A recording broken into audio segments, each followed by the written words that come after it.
ನಮಸ್ಕಾರ ವೀಕ್ಷಕರೇ. ಸುಮಾರು ಜನರಿಗೆ ಈ ಸಕ್ಕರೆ ಕನ್ಸ್ಯೂಮ್ ಮಾಡಬೇಕಾ ಅಥವಾ ಬೆಲ್ಲ ಉಪಯೋಗಿಸ್ಬೇಕಾ ಅಥವಾ ಈ ಜೇನುತುಪ್ಪ ಉಪಯೋಗಿಸ್ಬೇಕಾ ಅನ್ನೋದೊಂದು ಕನ್ಫ್ಯೂಷನ್ ಇರ್ತದೆ. ಈ ವಿಡಿಯೋದಲ್ಲಿ ನಾನು ಈ ಮೂರು ಏನು ಶುಗರಿ ಕಂಟೆಂಟ್ ಏನಿದಾವೆ, ಸಕ್ಕರೆ ಆಗಿರ್ಬೋದು ಅಥವಾ ಬೆಲ್ಲ ಆಗಿರ್ಬೋದು ಅಥವಾ ಜೇನುತುಪ್ಪ ಆಗಿರ್ಬೋದು, ಈ ಮೂರರಲ್ಲಿನೂ ಸುಕ್ರೋಸ್ ಅಂತ ಒಂದು ಶುಗರ್ ಇರುತ್ತೆ. ಅದು ವೈಟ್ ಶುಗರ್ ಇರ್ಬೋದು, ಬೆಲ್ಲ ಇರ್ಬೋದು, ಮತ್ತು ಜೇನುತುಪ್ಪ ಇರ್ಬೋದು. ಮೂರರಲ್ಲಿನೂ ಸುಕ್ರೋಸ್ ಅಂತ ಇರ್ತದೆ. ಈ sucrose it is a combination of glucose and fructose ಅಂತ. ಅದು ನಾವು ನೆನ್ಪಿಟ್ಕೋಬೇಕು. ನೀವು ಯಾವುದೇ ಮೂರರಲ್ಲಿ ಯಾವುದಾದ್ರು ಯೂಸ್ ಮಾಡಿರಿ, ಅದರಲ್ಲಿ ಸುಕ್ರೋಸ್ ಇದ್ದೇ ಇರುತ್ತೆ, ಅದರಿಂದನೇ ಸಿಹಿ ಬರ್ಬೋದು. ಮತ್ತು ಈಗ ನಾವು ಸಕ್ಕರೆ, ಅದು ಬಿಳಿ ಕಲರ್ ಇರುತ್ತೆ, ವೈಟ್ ಶುಗರ್ ಏನಂತ ಅಂತೀವಲ್ಲ. ಈ ಸುಕ್ರೋಸ್ ಅನ್ನೋದೇನು ಮಾಲಿಕ್ಯೂಲ್ ಇದೆಯಲ್ಲ, ಗ್ಲೂಕೋಸ್ ಮತ್ತು ಫ್ರಕ್ಟೋಸ್ ಮಿಕ್ಸ್ ಆಗಿ ಸುಕ್ರೋಸ್ ಏನಿರ್ತದೆ, ಆ ಸುಕ್ರೋಸ್ ಕಲರೇ ವೈಟ್. ಆ ಸುಕ್ರೋಸು ಶುಗರ್ ಕೇನಿಂದ ನಾವೇನು ತೆಗಿತೀವಲ್ಲ, ಶುಗರ್ ಕೇನ್ ಅದ್ರ ಜ್ಯೂಸ್ ಏನು ಬರ್ತದೆ, ಶುಗರ್ ಕೇನ್ ಜ್ಯೂಸ್ ನಾವು ಕುಡಿತೀವಲ್ಲ, ಅದನ್ನು ಸಿಹಿ ಯಾಕಿರ್ತದೆ ಅಂದರೆ ಅದರಲ್ಲಿ ಸುಕ್ರೋಸ್ ಇರ್ತದೆ. ಆ ಶುಗರ್ ಕೇನ್ ಜ್ಯೂಸನ್ನ ನಾವು ಬಾಯ್ಲ್ ಮಾಡಿದರೆ, ಈ ಟ್ರೆಡಿಷ್ನಲ್ ಮೆಥಡಲ್ಲಿ ನಾವು ಬಾಯ್ಲ್ ಮಾಡಿದಾಗ ಅದೇನಾಗುತ್ತೆ, ನೀರು ಆವಿಯಾಗಿ ಹೋಗಿ ಒಂದು ಸೆಮಿ ಸಾಲಿಡ್ ಆಗಿ ಆಗ್ತದೆ. ಅಲ್ಲಿಗೆ ನೀವು ಸ್ಟಾಪ್ ಮಾಡಿದರೆ ಅದು ಬೆಲ್ಲ ಆಗ್ತದೆ. ಬೆಲ್ಲದಲ್ಲಿ ಏನಿರ್ತದಪ್ಪ ಅಂದರೆ ಅದರಲ್ಲಿ ಸುಕ್ರೋಸ್ ಜೊತೆಗೆ ಫೈಟೋ ನ್ಯೂಟ್ರಿಯೆಂಟ್ಸ್, ಏನು ಈ ಶುಗರ್ ಕೇನಿಂದ ಬಂದಿರುವಂಥ ಒಂದು ಫೈಬರ್ ಅಂಶ ಆಗಿರ್ಬೋದು, ಮತ್ತು ಮೊಲಾಸಸ್ ಅಂತ ಏನಂತೀವಲ್ಲ, ಅದು ಸೇರಿ ಸುಕ್ರೋಸ್ ಜೊತೆಗೆ ಮೊಲಾಸಸ್ಸು, ಅದು ಫೈಬರು ಎಲ್ಲ ಸೇರಿ ಬೆಲ್ಲ ಇರ್ತದೆ. ಅದು ಕಲರ್ ಇರ್ತದೆ, ಯಾಕಂದರೆ ಮೊಲಾಸಸ್ ಏನಿದೆಯಲ್ಲ ಅದಕ್ಕೆ ಕಲರ್ ಇರ್ತದೆ. ಆ ಫೈಟೋ ನ್ಯೂಟ್ರಿಯೆಂಟ್ಸು ಅವೇನಿರ್ತದೆ, ಫೈಬರು, ಮೊಲಾಸಸ್ಸು, ಸುಕ್ರೋಸು ಎಲ್ಲ ಸೇರಿ ಬೆಲ್ಲ ಆಗಿರುತ್ತೆ. ಅದನ್ನು ನಾವು ಉಪಯೋಗಿಸ್ತೀವಿ. ಅದು ನೀವು ನೆನ್ಪಿಟ್ಕೋಬೇಕಾದ್ರೆ ಏನಂದರೆ ಅದರಲ್ಲಿನೂ ಸುಕ್ರೋಸ್ ಇರುತ್ತೆ. ಆಮೇಲೆ ವೈಟ್ ಶುಗರ್ ಹೇಗೆ ಮಾಡ್ತಾರೆ, ಸಕ್ಕರೆ ಹೇಗೆ ಮಾಡ್ತಾರೆ ಅಂದರೆ, ಈ ಡಬಲ್ ಸಲ್ಫೇಷನ್ ಅಂತೇಳಿ ಒಂದು ಟೆಕ್ನಿಕ್ ಇದೆ. ಅಲ್ಲಿ ಸಲ್ಫರ್ ಡೈಆಕ್ಸೈಡು ಗ್ಯಾಸ್ ಹೋಗ್ತಾ ಇರ್ತದೆ. ಮತ್ತು ಬೇರೆ ಟೆಕ್ನಿಕಲ್ಲಿ ಕಾರ್ಬೊನೇಷನ್ ಅಂತ ಒಂದು ಟೆಕ್ನಿಕ್ ಇದೆ. ಇಂಡಿಯಾದಲ್ಲಿ most of the factories sugar ಫ್ಯಾಕ್ಟ್ರಿಗಳು ಇರ್ತಾವಲ್ಲ, ಅಲ್ಲಿ ಸಲ್ಫೇಷನ್, ಡಬಲ್ ಸಲ್ಫೇಷನ್ ಅಂತ ಒಂದು ಮಾಡ್ತಾರೆ. ಸಲ್ಫರ್ ಡೈಆಕ್ಸೈಡು ಗ್ಯಾಸ್ ಪಾಸ್ ಆದಾಗ ಏನಾಗ್ತದೆ, ಈ ಮೊಲಾಸಸ್ ಸಪ್ರೇಟ್ ಆದಮೇಲೆ ಅದು ಸಕ್ಕರೆ ಸುಕ್ರೋಸ್ ಏನಿರುತ್ತಲ್ಲ ಅದಕ್ಕೆ ಸ್ಟಿಲ್ ಕೆಲವು ಈ ಕಲರಿಂಗ್ ಫೈಟೋ ನ್ಯೂಟ್ರಿಯೆಂಟ್ಸು, ಆ ಫೈಬರು ಅದೆಲ್ಲ ಬ್ರೌನ್ ಕಲರ್ ಎತ್ತಿಕೊಂಡಿರ್ತದೆ ಆ ಶುಗರ್ ಕ್ರಿಸ್ಟಲ್ಸ್ಗೆ. ಅದನ್ನು ತೆಗಿಬೇಕಂತಂದರೆ ಈ ಡಿಕಲರಿಂಗ್ ಏಜೆಂಟ್ ಅಂತೇನಂತು, ಅದು ಕಾರ್ಬನೇಷನ್ ಅಥವಾ ಸಲ್ಫೇಷನ್. ಈ ಸಲ್ಫರ್ ಡೈಆಕ್ಸೈಡು, ಕಾರ್ಬನ್ ಡೈಆಕ್ಸೈಡ್ ಏನಿದಾವೆ ಆ ಡಿಕಲರೇಷನ್ ಮಾಡ್ತಾವೆ, ಅದನ್ನು ತೆಗಿತದೆ. ಮೇಲೆ ಇರುವಂಥ ಒಂದು ಬ್ರೌನ್ ಕಲರ್ ಇರ್ತದಲ್ಲ, ಅದನ್ನು ತೆಗೆದಾಗ ಪ್ಯೂರ್ ಶುಗರ್ ಏನಿದೆ ಸುಕ್ರೋಸು, ಅದು ವೈಟ್ ಕಲರ್. ಹಂಗಾಗಿ ನಮಗೆ ಸುಕ್ರೋಸ್ ಸಿಗ್ತದೆ. ಮೋಸ್ಟ್ ಆಫ್ ನಾವು ಸುಕ್ರೋಸ್ ವೈಟ್ ಶುಗರ್ ಏನು ತರ್ತೀವಲ್ಲ ಅಂಗಡಿಯಲ್ಲಿ, ಆ white sugar it is nothing but pure sugar, ಅದು ಸುಕ್ರೋಸ್. ಕೆಲವು ಕಡೆ ಬ್ರೌನ್ ಶುಗರ್ ಅಂತ ಅದು ಒಂಥರ ಕ್ರೇಜಿ ಟ್ರೆಂಡ್ ಆಗ್ತದೆ, ನಾವು ಬ್ರೌನ್ ಶುಗರ್ ಯೂಸ್ ಮಾಡ್ತೀವಿ. ಬ್ರೌನ್ ಶುಗರಿಗೂ ವೈಟ್ ಶುಗರಿಗೂ ಏನು ಡಿಫ್ರೆನ್ಸು? ವೈಟ್ ಶುಗರಿಗೆ ಒಂದು 5% ಮೊಲಾಸಸ್ ಏನು ಸಪ್ರೇಟ್ ಮಾಡಿ ಬಿಸಾಡ್ತಾರಲ್ಲ, ಬಿಸಾಕಲ್ಲ ಯೂಶಲಿ, ಅದನ್ನು ಬೇರೆ ಸುಮಾರು ಪ್ರಾಡಕ್ಟ್ಸ್ ಯೂಸ್ ಮಾಡ್ತಾರೆ. ಇವನ್ ಆ್ಯನಿಮಲ್ ಫೀಡ್ಗೂ ಯೂಸ್ ಮಾಡ್ತಾರೆ ಅದು ಮೊಲಾಸಸ್ಸು. ಆ 5% ಆಫ್ ಮೊಲಾಸಸ್ಸು ಬ್ಯಾಕ್ ಟು ಈ ವೈಟ್ ಶುಗರ್ಗೆ ಅಂಟಿಸಿದ್ರೆ ಅದು ಬ್ರೌನ್ ಆಗ್ತದೆ. ವೈಟ್ ಶುಗರ್ನ ಹೆಂಗೆ ಮಾಡ್ತೀವಿ, ಬ್ರೌನ್ ಕಲರ್ ತೆಗೆದ್ರೆ ವೈಟ್ ಆಗ್ತದೆ. ವೈಟ್ ಶುಗರ್ಗೆ ಒಂದು 5% ಮೊಲಾಸಸ್ ಆ್ಯಡ್ ಮಾಡಿಬಿಟ್ರೆ, ಮತ್ತೆ ಮಿಕ್ಸ್ ಮಾಡಿದರೆ ಅದಕ್ಕೆ ಮತ್ತೆ ಕಲರ್ ಎತ್ತಿಕೊಳ್ತೈತೆ, ಅದು ಬ್ರೌನ್ ಶುಗರ್ ಆಗುತ್ತೆ. ಇದು ಒಂಥರ ಮಾರ್ಕೆಟಿಂಗ್ ಇದು ಅಷ್ಟೇ ಗಿಮಿಕ್. ಅದರಿಂದ ಯಾವುದೇ ಥರನಾದಂಥ ನ್ಯೂಟ್ರಿಯೆಂಟ್ ಬೆನಿಫಿಟ್ಟು ವೈಟ್ ಶುಗರಿಗೆ ಕಂಪೇರ್ ಮಾಡಿದರೆ ಬ್ರೌನ್ ಶುಗರಲ್ಲಿ ಏನಿರಲ್ಲ. ಅದು ಮಾರ್ಕೆಟಿಂಗ್ ಗಿಮಿಕ್ಕು. ನಾವು ಹೆಚ್ಚು ದುಡ್ಡು ಕೊಟ್ಟು ಅದೇ ಸುಕ್ರೋಸ್ ಮಾಲಿಕ್ಯೂಲೇ ತಿಂದಂಗೆ ಆಗ್ತದೆ. ಆ ಒಂದು ಮಾರ್ಕೆಟಿಂಗ್ ಗಿಮಿಕ್ಕಿಗೆ ಬೀಳ್ಬೇಡ್ರಿ. ವೈಟ್ ಶುಗರ್ ಯೂಸ್ ಮಾಡಿದರೆ ವೈಟ್ ಶುಗರೇ ಯೂಸ್ ಮಾಡಿರಿ, ಬ್ರೌನಿಗೂ ವೈಟಿಗೂ ಏನು ಡಿಫ್ರೆನ್ಸ್ ಇಲ್ಲ. ಈಗ ಮತ್ತೆ ಜಾಗರಿಗೆ ಬರೋಣ, ಅಂದರೆ ಬೆಲ್ಲ. ಬೆಲ್ಲದಲ್ಲಿ ವೈಟ್ ಶುಗರಿಗೂ ಬೆಲ್ಲಕ್ಕೆ ಏನು ಡಿಫ್ರೆನ್ಸ್ ಅಂದರೆ, ವೈಟ್ ಶುಗರು ಪ್ಯೂರ್ ಶುಗರ್, ಅದು ಬೆಲ್ಲದಲ್ಲಿ ಈ ಮೊಲಾಸಸ್ಸು ಮತ್ತು ಬೇರೆ ಫೈಬರ್ ಕಂಟೆಂಟ್ ಏನಿರ್ತದೆ ಸ್ವಲ್ಪ ಮಿಕ್ಸ್ ಆಗಿರುತ್ತೆ. ಫೈಬರ್ ಕಂಟೆಂಟ್ ಅಂದರೆ ಅದೇನು ತುಂಬ ಫೈಬರ್ ಇರಲ್ಲ. ಆಮೇಲೆ ಅದರಲ್ಲಿ ಬೇರೆ ನ್ಯೂಟ್ರಿಯೆಂಟ್ಸ್ ಇರ್ತವೆ, ಹಂಗಿಂಗೆ ಅಂತೆಲ್ಲ ಮಾತಾಡ್ತಾರಲ್ಲ, iron, calcium, phosphorus, potassium, magnesium, vitamin B1, vitamin B6 ಇವೆಲ್ಲವೂ ಇರ್ತವೆ. ಆದರೆ ಅದರಂತೆ ಇರುವಂಥ ಏನು ಅಂಶ ಏನಿರ್ತದಲ್ಲ ಪರ್ಸೆಂಟೇಜು ತುಂಬ ಕಡಿಮೆ ಇರ್ತದೆ. ಅಷ್ಟೆಲ್ಲ ನಾವು ಕೆಲವು ಈ ಸ್ಪಿನಾಚು ಅಥವಾ ಯಾವುದೋ ಒಂದು ಹಸಿ ತರಕಾರಿನೋ ಸೊಪ್ಪು ಅದೇ ಯೂಸ್ ಮಾಡಿದ್ರೆ ಇದಕ್ಕಿಂತ ಹೆಚ್ಚು ಬರ್ತದೆ ಅದರಿಂದ ಫೈಬರು ಮತ್ತು ಬೇರೆ ಎಲ್ಲ. ಸೊ ಬರೀ ಫೈಬರಿಗೂ iron, manganese, magnesium, calcium, phosphate, B1, B6 ಇದಕ್ಕೋಸ್ಕರ ಬೆಲ್ಲ ತಿನ್ನೋದ್ರಲ್ಲಿ ಅರ್ಥ ಇಲ್ಲ. ಯಾಕೆಂದರೆ ಬೆಲ್ಲದಲ್ಲಿನೂ ಶುಗರ್ ಇರ್ತದೆ. ಈಗ ಕ್ಯಾಲೋರಿ ಲೆಕ್ಕ ಹಾಕ್ಕೊಂಡ್ರೆ ಈಗ ವೈಟ್ ಶುಗರಿಗೆ ಎಂಟಿ ಕ್ಯಾಲೋರೀಸ್ ಅಂತಂತಾರೆ. ಯಾಕಂದರೆ ಅದು ಶುಗರ್ ಬಿಟ್ಟರೆ, ಸುಕ್ರೋಸ್ ಬಿಟ್ಟರೆ ಬೇರೆ ಏನಿರಲ್ಲ, ಎಲ್ಲ ಮೇಲಿದೆಲ್ಲ ಪದರು ತೆಗೆದು ಪ್ಯೂರ್ ಶುಗರ್ ಮಾಡಿರ್ತಾರಲ್ಲ. ಅದೇ ಬೆಲ್ಲದಲ್ಲಿ ಏನಿರ್ತದೆ, ಬೆಲ್ಲದಲ್ಲಿ ಸುಕ್ರೋಸ್ ಜೊತೆಗೆ ಆ ಶುಗರ್, ವೈಟ್ ಶುಗರ್ ಜೊತೆಗೆ ಮೇಲೆ ಕೋಟಿಂಗ್ ಆಗಿರ್ತದಲ್ಲ. ಸೊ ಅದು ಲಿಟ್ಲ್ ಬಿಟ್ ಆಫ್ ಫೈಬರ್ ಇರ್ತದೆ. ಮತ್ತು ಮೊಲಾಸಸ್ ಅದು ಕಲರ್ ಇರುತ್ತೆ, ಬ್ರೌನ್ ಕಲರು, ಅಥವಾ ಡಿಪೆಂಡಿಂಗ್ ಆನ್ ಎಷ್ಟು ನಾವು ಇದು ಮಾಡಿರ್ತೀವಲ್ಲ ಪ್ಯೂರಿಫಿಕೇಷನ್, ಆ ಒಂದು ಇದರಲ್ಲಿ ಕಲರ್ ವೇರಿಯೇಷನ್ ಇರ್ತದೆ. ಸೊ ಅದರ್ವೈಸ್ ನ್ಯೂಟ್ರೆಂಟು, ಅದರಲ್ಲಿ ಬರುವಂಥ ನ್ಯೂಟ್ರೆಂಟು ಅತಿ ಕಡಿಮೆ ಇರುವಂಥ ಕ್ಯಾಲ್ಶಿಯಂ, ಮೆಗ್ನೀಷಿಯಮ್, ಐರನ್ನು ಇವೇನಿದಾವಲ್ಲ ಪರ್ಸೆಂಟೇಜ್ ವೈಸು ಬೇರೆ ಫುಡ್ಡು ಏನಿದೆ ಅದಕ್ಕೆ ಕಂಪೇರ್ ಮಾಡಿದ್ರೆ ತುಂಬ ಕಡಿಮೆ ಇರುತ್ತೆ. ಅವನ್ನ ತಗೊಳ್ಳೋಕ್ಕೋಸ್ಕರ ನಾವು ಬೆಲ್ಲ ಯೂಸ್ ಮಾಡಬೇಕಂದ್ರೆ ಸುಮಾರು ಬೆಲ್ಲ ಯೂಸ್ ಮಾಡಬೇಕಾಗತ್ತೆ. ನಾವು 1 ಟೀ ಸ್ಪೂನು 4 ಗ್ರಾಮ್ ಇರುತ್ತೆ.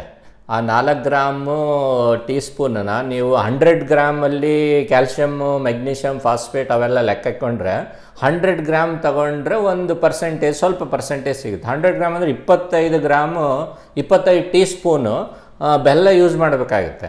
ಅಷ್ಟೆಲ್ಲ ಹೇಗೆ ಯೂಸ್ ಮಾಡೋಕ್ಕಾಗುತ್ತೆ? ಸೊ ಅದಕ್ಕೋಸ್ಕರ ಬೇರೆ ನ್ಯೂಟ್ರಿಯೆಂಟ್ ಸಿಗ್ತದೆ ಅಂತೇಳಿ ಬೆಲ್ಲ ಉಪಯೋಗಿಸ್ತಾ ಇದ್ದರೆ ಅದು ಬಿಟ್ಬಿಡ್ರಿ, ಅದರಿಂದ ನಿಮಗೆ ಏನೂ ಉಪಯೋಗ ಆಗಲ್ಲ. ಯಾಕಂದರೆ 25 ಟೀ ಸ್ಪೂನು ಡೈಲಿ ತಿನ್ನೋಕ್ಕಾಗಲ್ಲ. ಅದ್ರ ಬದಲಿ ಹಸಿ ತರಕಾರಿಗಳು, ಸೊಪ್ಪು ತರಕಾರಿ ತಿಂದ್ರೇ ಎಷ್ಟೋ ಇನ್ನೂ ಹೆಚ್ಚು ಇವೆಲ್ಲ ನ್ಯೂಟ್ರಿಯೆಂಟ್ಸ್ ಏನಿದಾವೆ ಅದು ಸಿಗುತ್ತೆ. ಮತ್ತು ಫೈಬರ್ ಅಂಶ ಹೆಚ್ಚಿರುತ್ತೆ, ಆರೋಗ್ಯಕ್ಕೂ ಒಳ್ಳೆಯದು. ಅದಕ್ಕೋಸ್ಕರ ಬೆಲ್ಲ ತಿನ್ನೋದ್ರಲ್ಲಿ ಅರ್ಥ ಇಲ್ಲ. ಸೊ ವೈಟ್ ಶುಗರ್ ಎಂಟಿ ಕ್ಯಾಲೋರಿ ಏನಂದರೆ ಇವೆಲ್ಲ ಏನು ಸ್ವಲ್ಪ ಪ್ರಮಾಣದಲ್ಲಿ iron, calcium, magnesium, B1, B6 ಏನು ಅನ್ನೆಲ್ಲ ಬೆಲ್ಲದಲ್ಲಿರುವಂಥ ಅವು ಇದರಲ್ಲಿ ಇರಲ್ಲ. ವೈಟ್ ಶುಗರಲ್ಲಿ ಪ್ಯೂರ್ ಶುಗರ್ ಇರುತ್ತೆ. ಈ ವೈಟ್ ಶುಗರ್ ನೀವು 1 ಸ್ಪೂನ್ ಯೂಸ್ ಮಾಡಿದ್ರಲ್ಲಿ ಎಷ್ಟು ಶುಗರಿ ಕಂಟೆಂಟ್ ಏನು ಸಕ್ಕರೆ ಅನುಭವ ಏನಿರುತ್ತಲ್ಲ ಅದು 1 ಸ್ಪೂನ್ ವೈಟ್ ಶುಗರ್ ಹಾಕಲ್ಲಿ ನೀವು ಅಷ್ಟೇ ಸಕ್ಕರೆ ಅನುಭವ ಹಾಕ್ಬೇಕಂತಂದರೆ ಬೆಲ್ಲ ಯೂಸ್ ಮಾಡಿದರೆ 2 ರಿಂದ 3 ಸ್ಪೂನ್ ಹಾಕಬೇಕಾಗುತ್ತೆ. ಯಾಕಂದರೆ ಬೆಲ್ಲದಲ್ಲಿ ಸಕ್ಕರೆ ಅಂಶ ಬೇರೆದ್ರ ಜೊತೆಗೆ ಮಿಕ್ಸ್ ಆಗಿರೋದ್ರಿಂದ ಆ ಪ್ಯೂರ್ ಶುಗರಿ ಅಂಶ ಏನಿದೆ ಅದು ಎಕ್ಸ್ಪೀರಿಯನ್ಸ್ ಅದು ಬೆಲ್ಲದಲ್ಲಿ 1 ಸ್ಪೂನಲ್ಲಿ ಸಿಗಲ್ಲ. ಆದರೆ ಅದೇ ಶುಗರಿ ಅಂಶ ಬೇಕಂದರೆ ಸಕ್ಕರೆ ಕಂಪೇರ್ ಮಾಡಿದರೆ 2 ರಿಂದ 3 ಸ್ಪೂನು ಹೆಚ್ಚಿಗೆ. ಸೊ ಅಲ್ಲಿಗೆ ಆಲ್ಮೋಸ್ಟ್ ಕ್ಯಾಲೋರಿ ವೈಸು ನಾಷ್ಟ ಆಗ್ತದೆ. Let's talk about calorie also.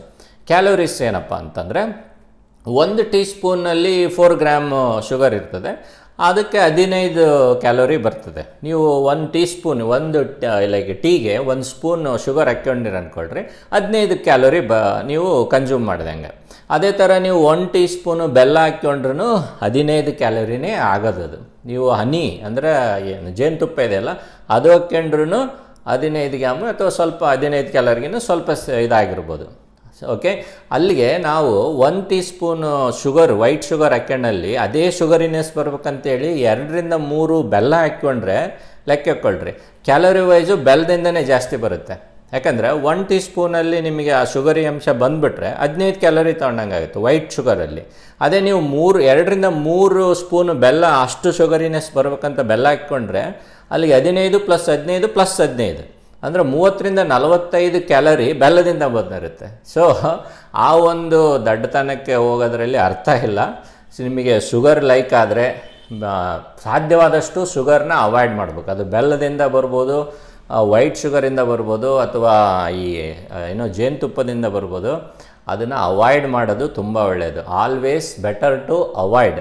ಅಥವಾ ನೀವು ಟೀ, ಕಾಫಿ ಇದೇನು if it is your love of life ಅಂತ ಏನಂದರೆ ಅದು ತುಂಬ ನಿಮಗೆ ಕಾಫಿ ಕುಡಿಯೋದೊಂದು ಇಷ್ಟ ಇದ್ದರೆ ಕುಡೀರಿ, ಏನು ತೊಂದರೆ ಇಲ್ಲ. ವೈಟ್ ಶುಗರ್ ಹಾಕ್ಕೊಂಡೆ ಕುಡೀರಿ, ಬ್ರೌನ್ ಶುಗರ್ ಇದ್ರೆ ಬ್ರೌನ್ ಶುಗರ್ ಹಾಕ್ಕೊಳ್ರಿ, ಬೆಲ್ಲ ಇದ್ರೆ ಬೆಲ್ಲ ಹಾಕ್ಕೊಳ್ರಿ, ಎಲ್ಲ ಒಂದೇ. ಕ್ಯಾಲೋರಿ ವೈಸ್ ಎಲ್ಲ ಒಂದೇ. ತುಂಬ ಏನು ನ್ಯೂಟ್ರಿಯೆಂಟು ಬೆಲ್ಲದಿಂದ ಏನು ಬರಲ್ಲ. ಅದೇ ಥರ ಬೆಲ್ಲದ ಬದಲು ಬೇರೆ ಸುಮಾರು ಹಸಿ ತರಕಾರಿ, ಹಣ್ಣು ಹಂಪಲುಗಳಲ್ಲೂ ಸಿಗುತ್ತೆ. ಅದ್ರ ಬಗ್ಗೆ ಏನು ವರಿ ಮಾಡ್ಕೊಳ್ಳೋ ಅವಶ್ಯಕತೆ ಇಲ್ಲ. ಈ ವೈಟ್ ಶುಗರು ಏನು ತುಂಬ ಕೆಟ್ಟದ್ದು ಅಂತಾರಲ್ಲ, ಹೌದು ಅದು ತುಂಬ ಕೆಟ್ಟದ್ದಂದರೆ sugar as such is too much is bad. ಈಗ ಮಾಡರೇಷನ್ನು ಅಥವಾ ಅದನ್ನು ಲಿಮಿಟೇಷನಲ್ಲಿ ನೀವು ಯೂಸ್ ಮಾಡಿದರೆ, ಇದು ವೈಟ್ ಶುಗರ್ ಯೂಸ್ ಮಾಡಿರಿ, ಬೆಲ್ಲ ಯೂಸ್ ಮಾಡಿರಿ, ಯಾವ್ದು ನಿಮಗೆ ಲೈಕ್ ಆಗುತ್ತೆ ಅದು ಯೂಸ್ ಮಾಡಿರಿ, ಏನೂ ತೊಂದರೆ ಇಲ್ಲ. ಆದರೆ ಮಾಡರೇಷನ್ ಈಸ್ ದ ಕೀ. ಆಮೇಲೆ ನೀವು ಆ ಕ್ಯಾಲೋರಿ ಬಗ್ಗೆ ಏನು, ಅಥವಾ ನೀವು ಎಷ್ಟು ಯೂಸ್ ಮಾಡ್ತಾಯಿದ್ದೀರಿ, ಎಷ್ಟು ದಿನದಲ್ಲಿ ಎಷ್ಟು ಸಾರಿ ಯೂಸ್ ಮಾಡ್ತಾಯಿದ್ದೀರಿ, ಎಷ್ಟು ಅಮೌಂಟ್ ಯೂಸ್ ಮಾಡ್ತಾರೆ ಅನ್ನೋದ್ರ ಮೇಲೆ ಗಮನ ವಹಿಸ್ಬೇಕು ಹೊರತು ಬೆಳಗ್ಗೆ ಎದ್ದು ಒಂದು ಒಳ್ಳೆ ಕಪ್ ಕಾಫಿ ಮಾಡಿಕೊಂಡು ಕುಡಿದ್ರಿಂದ ನಿಮಗೆ ಒಂದು ಆರೋಗ್ಯ ಮೀನ್ಸ್ ನಿಮಗೆ ಒಂದು ಖುಷಿ ಅನುಭವ ಆದರೆ ದಯವಿಟ್ಟು ಕುಡೀರಿ. ನಿಮಗೆ ಗ್ಯಾಸ್ ಟ್ರಬಲ್ ಇಲ್ಲ, ಆ್ಯಸಿಡ್ ರಿಫ್ಲೆಕ್ಸ್ ಇಲ್ಲ, ಅದರಿಂದ ನಿಮಗೆ ಎಂಜಾಯ್ಮೆಂಟ್ ಇರ್ತದೆ ಅಂದರೆ ಪ್ಲೀಸ್ ಕುಡೀರಿ, ಏನು ತೊಂದರೆ ಇಲ್ಲ. ಅದು ಶುಗರು ವೈಟ್ ಶುಗರ್ ಹಾಕ್ರಿ, ಬೆಲ್ಲ ಹಾಕ್ರಿ, ಏನು ಹಾಕ್ರಿ ಏನು ತೊಂದರೆ ಎಲ್ಲ ಒಂದೇ, ಕುಡೀರಿ. ಸೊ ಅದಕ್ಕೋಸ್ಕರ ನಾವು ಇದು ಮಾಡಬಾರ್ದು ಅಂತೇಳಿ ಒಂದು ಸಣ್ಣ ಒಂದು ಖುಷಿ ಜೀವನದಲ್ಲಿ ಅದನ್ನೇ ತಗೊಂಡ್ಬಿಟ್ರೆ ಒಂದು ನೀರಸ ಆಗಿಬಿಡ್ತದೆ ಜೀವನ. ಸೊ ಇದರಲ್ಲಿ ಏನು ಡಿಫ್ರೆನ್ಸ್ ಇಲ್ಲ. ಈವನ್ ಗ್ಲೈಸಿಮಿಕ್ ಇಂಡೆಕ್ಸ್ ಅಂತ ಕೆಲವರು ಮಾತಾಡ್ತಾರೆ. ಗ್ಲೈಸಿಮಿಕ್ ಇಂಡೆಕ್ಸ್ ಅಂದರೆ ಬೆಲ್ಲದಲ್ಲಿ ಎಷ್ಟು ಗ್ಲೈಸಿಮಿಕ್ ಹೈ, ಬೆಲ್ಲ ಲೋ ಗ್ಲೈಸಿಮಿಕ್ ಇಂಡೆಕ್ಸ್ ಅಂತ ಕೆಲವರು ತಪ್ಪು ಭಾವನೆ ಇರ್ತದೆ ಕೆಲವರಿಗೆ. ಗ್ಲೈಸಿಮಿಕ್ ಇಂಡೆಕ್ಸ್ ಅಂದರೆ ಏನಂತ ಫಸ್ಟ್ ತಿಳ್ಕೊಬೇಕು. ಅದ್ರ ಬಗ್ಗೆ ನಂದೊಂದು ವಿಡಿಯೋ ಇದೆ, ಅದರ ಲಿಂಕ್ ನೀವು ನಾನು ಈ ಚಾನಲಲ್ಲಿ ನೋಡ್ಬೋದು. ಸಿಂಪಲ್ಲಾಗಿ ಹೇಳ್ಬೇಕಂದ್ರೆ ಯಾವುದೇ ಆಹಾರ ಹೈ ಗ್ಲೈಸಿಮಿಕ್ ಇಂಡೆಕ್ಸ್ ಇದ್ದರೆ ಶುಗರ್ ಸ್ಪೈಕ್ ಆಗುತ್ತಂತ ಅರ್ಥ. ನಾವು ತಗೊಂಡ ತಕ್ಷಣ ಈಸಿಲಿ ಅಬ್ಸರ್ವ್ ಆಗಿ ಬ್ಲಡ್ ಶುಗರ್ ಲೆವೆಲ್ ಜಾಸ್ತಿ ಆಗುತ್ತೆ, ಡಯಾಬಿಟೀಸು ಮತ್ತು ಇಂಥವ್ರಿಗೆಲ್ಲ ಒಳ್ಳೆಯದಲ್ಲ ಅಂಥೇಳಿ. ಸೊ ಈ ವೈಟ್ ಶುಗರು, ಬೆಲ್ಲ ಮತ್ತು ಇದೇನು ಜೇನುತುಪ್ಪ ಇದೆಯಲ್ಲ, ಅದಕ್ಕೆ ನೀವು ಗ್ಲೈಸಿಮಿಕ್ ಇಂಡೆಕ್ಸ್ ಕಂಪೇರ್ ಮಾಡಿದರೆ ಸರ್ಪ್ರೈಸಿಂಗ್ಲಿ ಬೆಲ್ಲ ಹೈ ಗ್ಲೈಸಿಮಿಕ್ ಇಂಡೆಕ್ಸ್ ಇರುತ್ತೆ, 84 ಇದೆ ಬೆಲ್ಲಕ್ಕೆ. ಅದೇ ವೈಟ್ ಶುಗರ್ಗೆ 63ರಿಂದ 65 ಇರಬೇಕು. ಅದು ಹನಿಗೆ 58 ಇರಬೇಕು. ಅಂದರೆ ಬೆಲ್ಲನೇ high glycaemic index, sugar spike ಆಗೋದು ಹೆಚ್ಚು ಬೆಲ್ಲದಿಂದನೇ ಅಂತ ಇದ್ರ ಪ್ರಕಾರ. ಸೊ ಹಂಗಾಗಿ ಯಾವುದೇ ವರಿ ಮಾಡುವಂಥ ಅವಶ್ಯಕತೆ ಇಲ್ಲ. ನನ್ನ ಪಾಯಿಂಟ್ ಏನಂದರೆ ಇಲ್ಲಿ ನೀವು ಬೆಲ್ಲ ಯೂಸ್ ಮಾಡಿದರೆ ಬೆಲ್ಲ ಯೂಸ್ ಮಾಡಿರಿ, ಅದರಿಂದ ಖುಷಿ. ಆದರೆ ವೈಟ್ ಶುಗರ್ ಇದ್ರೆ ವೈಟ್ ಶುಗರೇ ಯೂಸ್ ಮಾಡಿರಿ, ಏನು ಅಂತ ತೊಂದರೆ ಇಲ್ಲ. ಆದರೆ ಗಮನ ವಹಿಸ್ಬೇಕೇನೆಂದರೆ ಎಷ್ಟು ಸಾರಿ ಎಷ್ಟು ಯೂಸ್ ಮಾಡ್ತೀರಿ ದಿನದಲ್ಲಿ ಅನ್ನೋದು ಭಾಳ ಮುಖ್ಯ. ಮೈಂಡ್ಫುಲ್ ಈಟಿಂಗ್ ಅಂತ ಏನೋ ಒಂದು ಇದೆಯಲ್ಲ, ಅದನ್ನು ಮಾಡಿದರೆ ನೀವು ದಿನದಲ್ಲಿ ಏನೇನೆಲ್ಲ ಮಾಡ್ತಾಯಿದ್ರಿ, ಯಾವ ಥರನಾದಂಥ ಆಹಾರ ಉಪಯೋಗಿಸ್ತಾಯಿದ್ರಿ, ಎಷ್ಟು ನಾವು ಶುಗರ್ ಯೂಸ್ ಮಾಡ್ತಾಯಿದ್ದೀವಿ ದಿನ, ಅದ್ರ ಬಗ್ಗೆ ಗಮನ ವಹಿಸ್ಬೇಕು ಹೊರತು ಒಂದು ಸಾರಿ ಸ್ವಲ್ಪ ಅಷ್ಟಿಷ್ಟು ಯೂಸ್ ಮಾಡೋದ್ರಿಂದ ಏನೂ ತೊಂದರೆ ಇಲ್ಲ. ಆಮೇಲೆ ತುಂಬ ಆ್ಯಕ್ಟಿವ್ ಆಗಿರುವಂಥವ್ರು ಬೆಳಗ್ಗೆ ಒಂದು ಟೀ ಸ್ಪೂನ್ ಹಾಕ್ಕೊಂಡು ಒಂದು ಕಾಫಿ ಕುಡಿದ್ರೆ ಅದರಲ್ಲಿ 15 ಕ್ಯಾಲರಿ ಬಂದಿರುತ್ತೆ, ಅದರಿಂದ ಏನು ತೊಂದರೆ ಆಗಲ್ಲ. ಅದೇ ನೀವು ದಿನಂಪ್ರತಿ ಇದೆ ಒಂದು 15ರಿಂದ 20 ಸಾರಿ ಟೀ ಕುಡಿಯೋದು, ಮತ್ತು ಮಧ್ಯದಲ್ಲಿ ಶುಗರಿ ಡ್ರಿಂಕ್ಸ್ ತಗೊಳೋದು, ಏನು ಈ ಕೋಕಾ ಕೋಲಾ ಆಗಿರ್ಬೋದು, ಪೆಪ್ಸಿ ಆಗಿರ್ಬೋದು. ಆಮೇಲೆ ಯಾವುದೇ ನೀವು 100% ಜ್ಯೂಸ್ ಅಂತಲೂ ಬರೆದಿರ್ತಾರೆ ಬಾಟಲ್ ಮೇಲೆ, ಎಲ್ಲ ಶುಗರ್ ಹಾಕಿರ್ತಾರೆ ಅದರಲ್ಲಿ, ಅದ್ರ ಬಗ್ಗೆ ಗಮನ ವಹಿಸಿ. ಆಮೇಲೆ ತುಂಬ ಸ್ವೀಟ್ ತಿನ್ಬೋದು, ಅಂಥವನ್ನೆಲ್ಲ ಅವಾಯ್ಡ್ ಮಾಡಬೇಕು. ನಾವು ಕ್ವಾಂಟಿಟಿ ಮೇಲೆ ಗಮನ ವಹಿಸ್ಬೇಕು ಹೊರತು ಅದು ಬರೀ ಶುಗರ್ ಅಂದ ತಕ್ಷಣ ಅದು ಬೇಡ ಅಂತಲ್ಲ. As such sugar is poison ಅಂತಂದು ಅಂದರೆ if it is too much it is poisonous.